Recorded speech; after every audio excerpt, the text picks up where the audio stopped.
Okay, so welcome to this summary video going through atomic structure. So let's jump into it.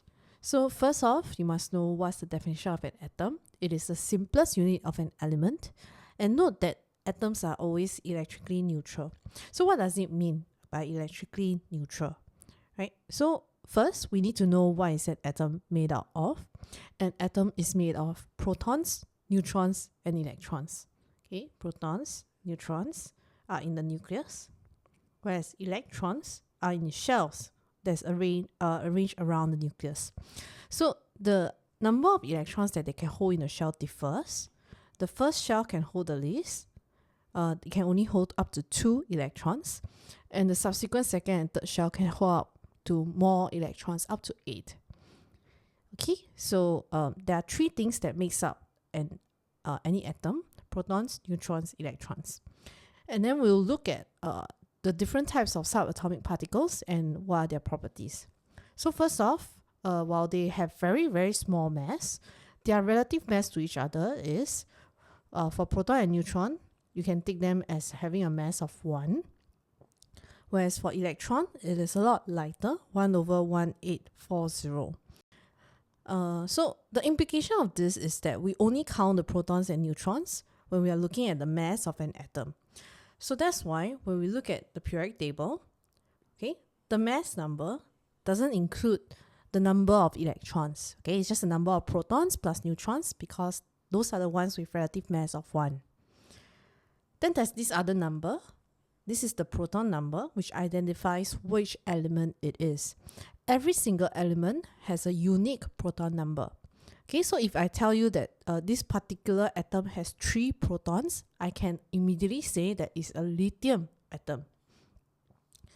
Okay, next we look at their relative charge. Okay, so protons are positively charged, neutrons are neutral, and electrons has a -1 charge. So what does it mean? When we say that atoms are electrically neutral, this means that the number of plus and minuses must cancel out. So an atom being electrically neutral will have the same number of protons and electrons.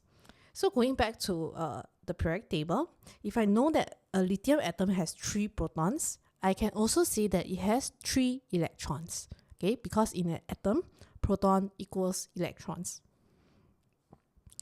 The position that they are in is such that protons and neutrons are within the nucleus and electrons are orbiting around the nucleus. So only the electrons in the outermost shell, or what we call the valence shell, can participate in reactions. Okay, so in the case of lithium, only this 1 electron in the outermost shell. Okay, so this is a 2.1. So only this 1 electron in its outermost shell can participate in reaction. When we say participate in reaction, it means that it can be lost or gained. Okay, electrons can be lost or gained to the valence shell. And the nucleus is always positive because the nucleus is only made out of these 2. Okay, plus charges or neutral. Okay, so for from an atom, we then need to talk about molecules and ions. So what is an ion?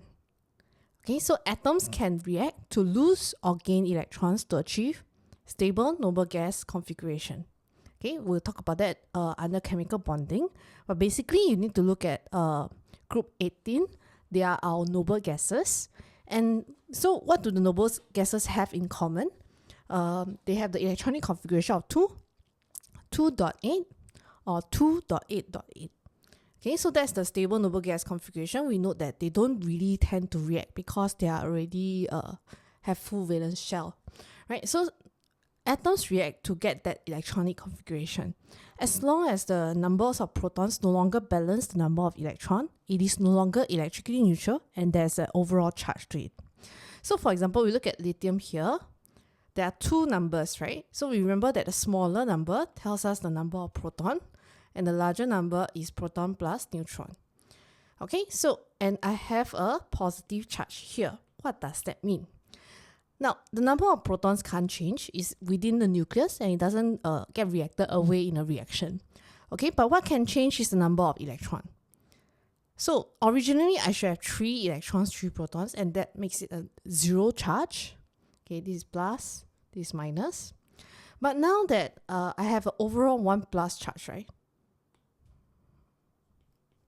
This means that I must have lost 1 electron, okay, such that there's only 2 electrons left. So lithium had 2.1.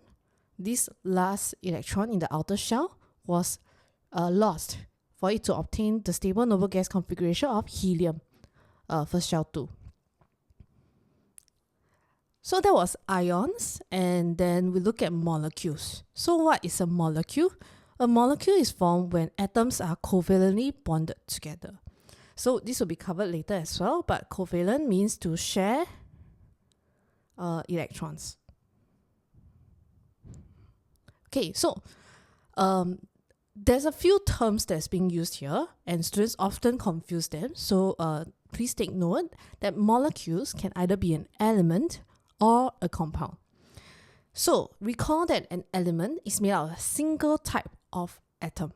So in the case of oxygen, for example, it exists as O2. But we note that both atoms are the same kind, that they're both O. So this is an oxygen molecule that is also an element.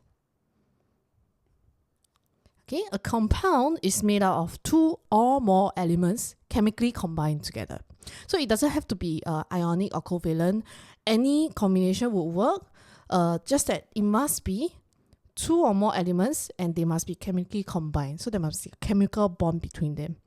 So the example that I'm using here is carbon dioxide, where carbon will be sharing electrons with 2 oxygen atoms. So because there's 2 different elements here, it is a compound. So these are all molecules. So this is a molecule. This is also a molecule. Okay.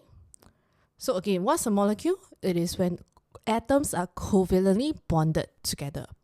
And what is an ion? An ion is when atoms have lost or gained electrons, such that they're no longer electrically neutral. So once they have an overall charge, there can be electrostatic attraction or repulsion between the differently charged ions. Okay, then last but not least, we have to talk about isotopes. So what are the isotopes? You need to know this definition. Isotopes are atoms of the same element with the same number of protons, but different number of neutrons. So again, we talk about number of protons. This gives us its identity. Tells us which element. Okay, so if you look at this example, they both have 17 protons. Okay, and that tells me that it must be chlorine because every element has its unique number of protons. But we can see that the mass number differs. Okay, and since the mass number is protons plus neutrons, that means that they have different number of neutrons in their nucleus. And so if you do the subtraction, this particular chlorine isotope has 20 neutrons and this one has 18 neutrons. Now, we see that there's no charge here, which means that the number of electrons should equal to the number of protons, and hence it is given as 17 here. Okay, so if they have the same number of protons, they should have the same number of electrons, and so it shows similar chemical properties. Why?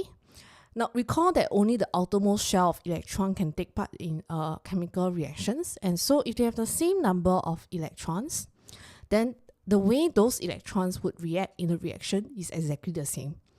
Okay, so that's why they have similar chemical properties. Okay, chemical properties look at number of electrons. But if they have different number of neutrons, it tells us that they will have different mass numbers or different atomic mass. And so that would result in different physical properties. For example, density. Okay, so that's a quick rundown of what you need to know for atomic structure.